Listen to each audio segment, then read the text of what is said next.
여러분들은 2024년 하면 가장 기억에 남는 일이 어떤 일입니까? 아마 여러 가지 일들이 기억에 남을 거예요. 2024년 한 해를 지내오면서 뭐 특별한 기억들도 있을 것이고 아주 좋았던 행복했던 순간들도 있었을 겁니다. 그런데 또 반면에 정말 힘들었고 정말 고통스러웠던 시간들도 있었을 거예요. 근데 여러분 대부분 그렇더라고요. 사람들이 보면 이렇게 좋은 기억들보다 안 좋았던 기억들이 오래 남아요. 아마 군대를 갔다 오신 분들은 다 경험하셨을 거예요. 나에게 잘해준 선임들이 많거든요. 정말 나에게 아주 호의적으로 해줬던 사람들이 많은데 이상하죠. 그 사람들의 이름은 기억도 안 나요. 얼굴도 기억도 안 나고. 근데 그렇게 호되게 혼내고 괴롭혔던 선임들의 얼굴은요, 수십 년이 지나도 그 이름하고 그 얼굴은 또렷이 기억이 나요. 왜 그런가? 이걸 조사를 했대요. 연구를 했대요. 왜 사람들은 좋은 기억들보다 안 좋은 기억들이 오래 남는가? 이것에 대해서 미국의 한 대학 신경학과 연구팀이 조사를 했어요. 그랬더니 이제 실험용 쥐를 가지고 아주 무서운 환경에 노출을 시켰어요.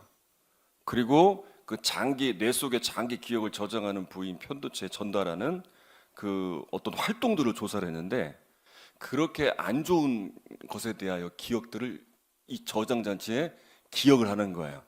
그랬다가 그 다음에 또 이런 환경, 또 위급한 상황이 생기면 즉각적으로 반응할 수 있도록 이걸 기억에 담아 놓는다는 거예요. 그러면서 이런 결과를 발표했대요. 우리 뇌는 모든 것을 기억할 수 없지만 생존에 필요한 것을 먼저 기억한다. 그 특별히 두려움을 겪는 생존에 꼭 필요한 정보들을 중요한 정보로 여겨서 장기 기억을 저장하는 편도체로 넘어간다. 그러니까 인간은 환경에 적응하고 살아남기 위해서 이렇게 두려웠던 순간, 이렇게 안 좋은 순간들, 나를 두렵게 하고 나를 힘들게 했던 그 순간들을 장기 기억에 기억해 놨다가 이런 또 앞으로 닥칠 위험한 순간에 대비하기 위해서 그것을 담아둔다는 거예요. 근데 문제는 뭐냐면 이런 안 좋은 기억들이 오래 남다 보니까 또 이것을 기억하며 살다 보니까 내 삶에 좋았고 행복했던 일들을 다 잃어버리게 돼요. 신앙적인 측면에서 보면 지난 한 해 동안 하나님이 우리에게 주셨던 응답들, 역사들, 도우셨던 은혜들이 정말 많습니다. 그때마다 찬양하고 감격하고 감사했는데 지난 예수를 믿으면서 내가 겪었던 말할 수 없는 은혜의 기쁨들 너무나 많습니다. 그런데 이렇게 안 좋았던 사소한 기억들, 이 나쁜 기억들이 오래 기억에 남으면서 그리고 그것이 내 기억을 완전히 지배함으로 인해서 내 삶이 불행하다, 내 삶이 우울하다 이렇게 여겨지는 순간들이 있다는 거예요. 하나님을 믿고 있는데도 수많은 하나님의 은혜를 경험했는데도 아니 하나님이 나를 사랑하셔서 예수님의 십자가의 구원의 은혜를 통해 나를 구원하신 이 놀라운 사건을 경험했음에도 불구하고 그 나쁜 기억들이 내 오랜 기억에 남아있어서 이것으로 내 기억이 지배를 당하고 순간순간 또 그런 순간마다 떠오르는 이 기억들로 인해서 내 인생의 행복과 즐거움이 사라지게 되는 이런 안타까운 일들을 경험하게 돼요. 그래서 우린 자꾸 반복적으로 끄집어내야 돼요. 우리 공부하는 수험생들을 보게 되면요, 가장 좋은 학습 방법이 이런 방법이래요. 반복하는 거예요. 복습, 반복. 이게 가장 좋은 학습 방법이라는 거예요. 그래야 오래 기억에 남으니까 반복해서. 그래서 우리들도 마찬가지로 계속 반복해서 자꾸 끄집어내야 돼요. 어떤 것을 끄집어내냐면 안 좋았던 기억들, 다시 또 불평하게 원망하게 만들고 짜증나게 만드는 그런 기억들을 막 끄집어내서 또다시 우울함에 빠지는 게 아니라 하나님이 나에게 주셨던 그 기쁨, 감동, 환희를 느꼈던 그런 역사들을 자꾸 기억해내는 거야. 그래서 내 저장장치에 그것이 지배할 수 있도록, 그래서 내 삶에 감사와 찬양이 넘쳐날 수 있도록 반복, 복습, 끄집어내는 훈련들이 계속돼야 돼요. 그래서 오늘 말씀이 중요해요. 왜 이렇게 서두를 길게 이야기하냐면 오늘 말씀을 준비하다 보니까 오늘 말씀이 이와 같은 일들이 일어나더라고요. 그러니까 오늘 본문의 말씀을 보면 하나님이 베푸신 은혜에 대해서 우리가 지난 3주, 오늘까지 3주째 사무엘상의 말씀을 나누고 있는데 하나님이 놀랍게 이스라엘 백성들 가운데 역사합니다. 사무엘을 통해서 이제 온 백성이 미스바에 모여 회개하고 금식하며 회개하는 가운데 이 기회를 놓치지 않고 블레셋이 쳐들어오게 되는 거예요. 이 위급한 순간에 정말 이런 사무엘에게 정말 기도 부탁을 하고 그리고 사무엘의 기도에 응답하신 하나님께서 큰 뭘 바래요? 우레를 바래서 그들을 혼돈에 빠지게 만들고 전쟁에서 승리케 하시잖아요. 자, 그것으로 끝난 게 아니라 사무엘이 한 일이 있어요. 사무엘이 한 일은 뭐냐면 기억하게 한 거예요. 그 기억을 잊지 않게 하기 위해서 한 일들이 오늘 읽은 본문에 나와 있어요. 자, 한번 읽어보겠습니다. 12절 읽겠습니다. 시작. 사무엘이 돌을 취하여 미스바와 센 사이에 세워 이르되 여호와께서 여기까지 우리를 도우셨다 하고 그 이름을 에베네셀이라 하니라. 자, 사무엘이 염려한 건 뭐냐면 이스라엘이 이런 놀라운 승리를 경험했는데 이걸 잊어버릴까 봐 그 일에 대해서 염려한 거예요. 그래서 어떻게 했냐면 이 승리가 이게 하나님으로부터 왔다. 이 승리는 이건 놀라운 은혜다. 이걸 잊지 않게 하기 위해서 그리고 그들만 잊지 않는 게 아니라 후손들도 잊지 않게 하기 위해서 이제 돌을 세웁니다. 미스바와 센 사이에 돌을 세워서 그 이름을 뭐라고 정했어요? 에벤네셀이라고 정했습니다. 그 뜻이 뭐예요? 하나님께서 여기까지 우리를 뭐 하셨다? 도우셨다. 그러니까 하나님의 은혜만 누리고 끝나는 게 아니라 그걸 기억하라는 거야. 그 당대에만 아니라 그 후손들도 기억하게 하기 위해서 아예 기념돌을 세운 거예요. 여러분, 외적인 것만 보면 이스라엘과 블레셋과의 전쟁은 이건 뭐 게임도 안 되는 전쟁이야. 그러니까 하나님의 전적인 도우심이 있었기 때문에 이 전쟁에서 승리할 수밖에 없었던 거예요. 자, 그런데 이스라엘이 하나님께 도움만 구할 때만 기도하는 게 아니라 그때만 하나님을 찾는 게 아니라 그 승리를 경험했을 때만 기뻐하는 게 아니라 그 이후에도 계속 그 하나님의 역사서 때를 기억하고 또 기억해내면서 하나님께 감사하며 영광 올려드리며 앞으로도 또 이런 상황을 겪을 때 아니 이런 상황을 겪지 않다 할지라도 내 삶에 이 나라 이 땅 가운데 하나님께서 선하신 길로 인도하실 것이라는 그 기대를 갖게 만드는 이런 기억하게 하기 위해서 이런 기념비를 세우게 된 거예요. 지난 주간에 성탄절 이제 행사도 하고 세례도 베풀고 또 어제는 새신자 환영회를 이렇게 하면서 제가 분명히 본 게 있어요. 그건 뭐냐면 제가 이제 연말이라서 다른 모임들도 막 다니게 됩니다. 뭐 이제 목사님들, 뭐 연합회 모임들, 또 어떤 또 모임들 다니면서 연말 마무리하는 모임들을 다녀보는데 다른 모임에서는 볼 수 없는 한 가지를 봤어요. 그건 뭐냐면 여러분들이 웃고 계시는 거예요. 지금은 안 웃어요, 잘. 근데 그때는 웃었어요. 웃고 계시는 거예요. 기존 성도님들도 새로 오신 분들도 웃고 있는 거예요. 그 표정이 너무 행복해 보이는 거예요. 그러니까 제가 처음 이곳에 왔을 때는 여러분들이 그 표정이 아니었다고 말하면 안 되겠지만 아무튼 그랬어요. 그 얼굴이 아닌 분들이 있었어요, 더러. 근데 그 올라갔던 눈꼬리가요, 어느새 보니까 어느 순간 이렇게 내려가 있어요. 지금 갑자기 많이들 내려가려고 하는데 그냥 한 번에 되지 않아요. 많이 내려갔어요. 막 사나웠던 말투가 부드러워지고 정말 예수 안에서 많이 변화되었다는 것을 보게 돼요.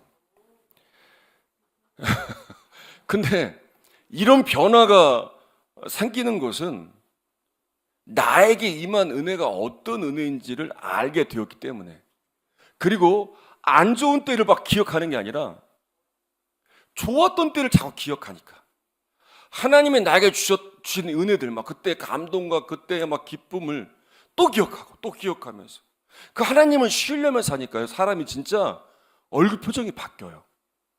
옆에 분 보세요. 바뀌어 있잖아요. 바뀌어요. 얼굴 표정이 정말. 그걸 기억하고 기억하며 사니까요. 제가 예전에 사역했던 교회에서 한 권사님이 만나기만 하면 자신이 겪었던 이야기를 하는 거예요. 그런데 한 번 이 권사님한테 붙들리면요, 1시간이건 2시간이건 끝이 없어요. 근데 진짜 곤욕스러웠던 건 뭐냐면 했던 얘기를 계속 하시는 거예요. 그 예전부터 시집살이 할 때부터 시작해서 결혼 생활 할 때부터 시작해서 그 수십 년의 이야기들을 만날 때마다 하는 거예요. 근데 어떻게 전도사가 집사님, 권사님 그만하셔요. 저 듣기 싫어요. 어떻게 그래요? 아무도 안 들어주는데 저라도 들어줘야 될 것 아니에요. 그래서 사명으로 여기고 그냥 그 소리를 다 들었어요. 근데 제가 발견한 게 있어요. 그분은 항상 얼굴이 찡그러져 있어요. 웃는 걸 본 적이 없어요. 그리고 그렇게 안 좋았던 일들을 1시간, 2시간 얘기하는 내내 그 얼굴을 보면요, 분노에 차 있고, 정말 그 얼굴이 평안함이라고는 조금도 찾을 수 없어요. 항상 그 얘기를 할 때마다 이분에게서 한 번도 주님에 대한 이야기, 주님이 나에게 이렇게 역사하셨습니다. 지난주에 설교를 듣는데, 지난주에 예배를 드리는데 내가 이런 기도를 드렸는데 주님이 나에게 이렇게 역사하셨습니다라고 하는 말들을 한 번도 들은 적이 없어요. 제가 부교육자 생활을 하면서 이 권사님에게 은혜가 없는 게 아니에요. 분명한 은혜가의 순간이 있었어요. 근데 이 권사님을 기억하고 또 그 집어내서 자기의 기억의 저장 장치에 담아두는 건 뭐냐면 그 안 좋았던 기억들, 그 힘들었던 순간들, 나를 분노하게 만들었던 그 일들을 기억하고 내 기억 저장 장치에 그것을 입력해 놓고 있으니까 매 순간이 짜증이 나고 매 순간이 그런 말들을 하면 또다시 또 힘들어하는 그 권사님의 안타까운 모습을 보게 되었어요. 여러분, 사람은 무엇을 붙들고 있느냐? 내가 지금, 여러분, 사람이 그래요. 사람은 지금 붙들고 있는 것을 말합니다. 만나보면요, 만나서 대화를 나누면, 야, 이분이 뭘 붙들고 사는구나, 야, 이분은 어떤 것에 가치를 두는구나, 대화를 해보면 다 알아요. 왜냐하면 사람은 자기가 붙들고 있는 것을 말하게 되어 있어요. 그리고 그것을 따라 살아가게 되어 있어요. 근데 여러분, 내 지금 기억에, 내 기억 저장 장치에 내 기억을 지배하고 있는 이 기억들이 안 좋은 기억들을 붙들고 산다면, 그것만 기억하고 그것만 말한다면, 여러분, 내 인생이 어떻겠어요? 그때의 힘듦, 그때의 분노, 그것이 수십 년이 지났는데도 해결이 되지 않는 거예요. 또 힘들어하고 또 어려워하며 또 고통스러워하며. 근데 하나님이 주셨던 은혜들을 기억해내는 거예요. 그걸 말하는 거예요. 그걸 붙들고 살아가는 거예요. 그러면 그때의 기쁨, 그때의 환희, 그때의 감동, 그걸 지금도 누리는 거예요. 그걸 말하면서도 누리는 거예요. 주님이 나를 어떻게 살렸는지, 어떻게 이런 나를 어떻게 고치셨는지, 회복하셨는지, 이 은혜를 말하는 나도 기쁘고, 이 이야기를 듣는 사람들도 소망이 생기고. 다시 할게요. 이 은혜를 말하는 나도 기쁘고, 이 이야기를 듣는 사람도 소망이 생기는, 이거 얼마나 놀라운 은혜입니까? 근데요, 이렇게 사무엘이 하나님의 하신 일들에 대해서 기억하게 기념비를 세우고 기념도를 세웠는데, 하나님께 이런 것들을 잊지 않기 위해서 한 일인데, 하나님은 그것을 믿음으로 여기고 귀한 것으로 여기고 하나님은 그들을 축복하세요. 그런데 어떤 축복을 하시냐면 3가지의 복이 그 다음에 나와요. 이걸 바라고 한 게 아니에요. 근데 하나님은 그 위에, 하나님은 놀라운 은혜를 함께 하시는데, 첫 번째가 뭐냐? 첫 번째가 보호하심이에요. 자, 13절 읽어보겠습니다. 시작. 이에 블레셋 사람들이 굴복하여 다시는 이스라엘 지역 안에 들어오지 못하였으며 여호와의 손이 사무엘이 사는 날 동안에 블레셋 사람을 막으심에.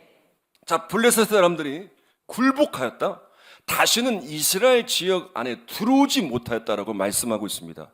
자, 왜 들어오지 못했나요? 이스라엘의 대단해서요? 갑자기 막 군사력이 막강해서? 아니에요. 뭐가? 하나님의 손이 함께하니까.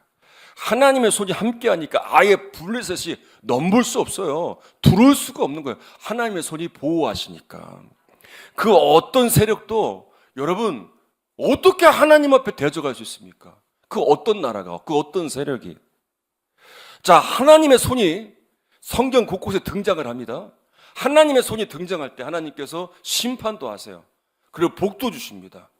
그 손이 등장하는 건, 성경에 등장하는 건 이런 의미가 있는 거예요. 하나님이 역사에 개입하셨다. 자, 지금 하나님의 손이 이스라엘에게 함께 하신다는 건 이스라엘의 역사에 개입하셨다. 이 개입은 심판의 개입이 아니라 하나님의 보호하심으로 그들을 이끄시는 그 보호의 역사로 개입하신 거예요. 자, 그런데 또 중요한 한 가지를 발견할 수 있습니다. 그건 뭐냐면 누가 사는 날 동안? 사무엘이 사는 날 동안 하나님의 손이 임하여 그들을 보호하시는 역사가 이루게 만든 통로가 누구예요? 사무엘이라는 사람이라는 거예요. 그래서 사무엘이 사는 날 동안에 사무엘이 한 사람이 바로 섬이 이렇게 중요한 거예요. 여러분들의 한 사람이 바로 섬이 이렇게 중요한 거예요. 왜냐? 여러분들이 사는 날 동안 하나님의 손이 여러분들의 인생의 역사에 개입하셔서 여러분들에게만 함께하는 게 아니라 여러분들을 통해 여러분들의 가정에 그 손이 함께하는 역사가 일어나고 여러분이 가는 곳곳마다 함께하는, 하나님 함께하시는 그 손이 지키시는 하나님의 역사에 개입하시는 일들이 일어나게 되는 거예요. 저는 이곳에서 목회를 하는 동안에 제가 여러분들에게 해야 될 일들이 바로 이거예요. 하나님의 손이 저를 통해서 여러분들에게 임할 수 있도록 제가 통로가 되는 거예요. 한때는 정말 교회를 막 부흥시키려고 했어요. 막 목회 초창기에는 진짜 막 교회에 막 사람들이 가득 차고 막 교회가 진짜 막 많은 사람들에게 알려지고 막 교회가 막 화려해지고 막 진짜 그런 일들에 대해서 또 막 성도님들이 변화되는 거, 주 안에서 완전히 막 변화되는 사람이 되게 하기 위해서 어떻게 해야 되는가 고민도 많이 하고 정말 세미나도 많이 가고 기도도 많이 하고 이 일을 위해서 정말 몸부림을 쳤어요. 그러다가 깨달은 건 뭐냐면 내가 통로만 되면 되는구나. 너무 간단했어요. 내가 뭘 하려고 하는 게 아니라 내가 여러분들의 통로가 되어지면 사물과 같이 통로가 되어지면 하나님의 손이 우리의 역사에 개입하셔서 여러분들에게 하나님의 손이 함께하는 역사가 일어나는구나. 답은 간단했어요. 하나님이 하시면 되는구나. 나는 통로가 되면 되는 거구나. 그래서 내가 가장 경계할 건 뭐냐면 하나님 앞에 내가 걸림돌이 돼서 오히려 여러분들에게 하나님의 손이 역사하지 못하게 만드는 나의 교만이, 나의 우월함이, 나의 자아가 어떤 그런 것들이 여러분들과 하나님과의 사이를 가로막는 그런 장애물이 되지 않게 해야 되겠구나. 이 일에 대해서 내가 늘 염려하며 살아야 되겠구나 라는 걸 깨닫게 된 거예요. 여러분, 지금 여러분들의 가정에 역사가 없다고 여러분 정말 고민되십니까? 여러분들의 삶에, 여러분들이 거하는 곳에, 여러분들의 주변에 사람들이 변하지 않는다고 고민하십니까? 답은 간단해요. 여러분들이 통로가 되면 돼요. 하나님이 하시도록 여러분들이 하나님의 손이 개입할 수 있도록 그 통로가 되어주면 되는 거예요. 여러분들을 통해 그런 역사가 시작될 줄 믿습니다. 자, 두 번째 주신 복은 뭐냐면 두 번째는 회복이에요. 회복. 자, 14절의 말씀을 읽어봅니다. 14절 시작. 블레셋 사람들이 이스라엘에게서 빼앗았던 성읍이 에그론부터 가드까지 이스라엘에게 회복되니 이스라엘이 그 사방 지역을 블레셋 사람들의 손에서 도로 찾았고 또 이스라엘과 아모리 사람 사이에 평화가 있었더라. 자, 두 번째는 회복입니다. 블레셋 사람들이 이스라엘에게 빼앗겼던 성읍이 에그론부터 가드까지 이제 이스라엘에게 회복되었다라고 말씀하고 있어요. 이 의미를 잘 기억해야 돼요. 그건 뭐냐면 이제 이스라엘이 블레셋에 빼앗겼던 지역을 회복함으로 상황이 역전된 거예요. 이제 바뀌게 된 거예요. 하나님의 손이 함께함으로. 그리고 일어난 일이 뭐냐? 그 다음이 세 번째가 평화예요. 평화. 사무엘이 다스리던 시대에는 블레셋만이 아니라 아모리와도 이제 분쟁이 없어지게 됩니다. 그러다 보니까 이제 이스라엘과 아모리 사람 사이에 뭐가 있다고 말씀하고 있어요? 평화가 있었다. 성경에는 아모리는 강한 민족으로 나와요. 그리고 그들이 단지파를 자신들의 기업에서 쫓아내기도 했어요. 자, 다윗 시대 이후에는 아모리 사람들의 세력이 점점 약화되어져서 흡수되어지게 돼요. 근데 그 전까지는 계속된 갈등이 있어 왔어요. 그런데 지금 하나님의 손이 개입하심으로 이제 그들과 평화로운 관계가 이제 유지가 된 거예요. 자, 사무엘이 한 것은 무엇입니까? 하나였어요. 하나님이 하신 일 잊지 말자. 우리 후손들도 잊지 않게 하자. 그래서 그 은혜를 기억하려고 기념비를 세운 거예요. 그게 무슨 자기가 한 일을 자랑하려고 세운 것도 아니고, 우리가 이만한 대단한 사람들이다라고 자기들을 과시하게 세운 게 아니라 그저 하나님의 은혜를 잊지 않게 하기 위해, 잊지 않으려고, 기억하려고 그 기념비를 세운 것 뿐이에요. 그런데 하나님께서는 이걸 귀하게 여기세요. 그리고 하나님의 손으로 그들을 보호하시고 회복하시고 주변의 강대국들이 넘보지 못하도록 평화를 줍니다. 여러분, 우리들이 오늘 2024년 마지막 주일 예배를 드리고 있는데, 여러분들에게 주신 하나님의 은혜들이 분명히 있을 겁니다. 그렇다면 우리는 하나님의 은혜를 기억하기 위하여 사무엘은 미스바와 센 사이에 기념비를 세워서 그걸 잊지 않게 했는데, 그러면 우리는 과연 이 말씀을 들었으니까 우리는 반응해야 될 것 아니에요? 오늘 어떻게 될까? 이 말씀을 준비하면서 한 주간, 그럼 우리가 하나님의 은혜를 기억하기 위해서 세워야 될 기념비는 무엇일까? 묵상하며 기도했어요. 그러면서 지난 주간, 한 주간 바쁘게 지나면서 성탄절을 지내오면서 보니까 여러 교회들의 모습을 보게 되었어요. 교회들이 성탄절 예배를 끝나고 어떤 일들을 했는지 하나하나 보여지더라고요. 어떤 교회는 성탄절 예배가 마치고 나서 작은 교회들을 다 전 교인이 흩어져서 찾아갔어요.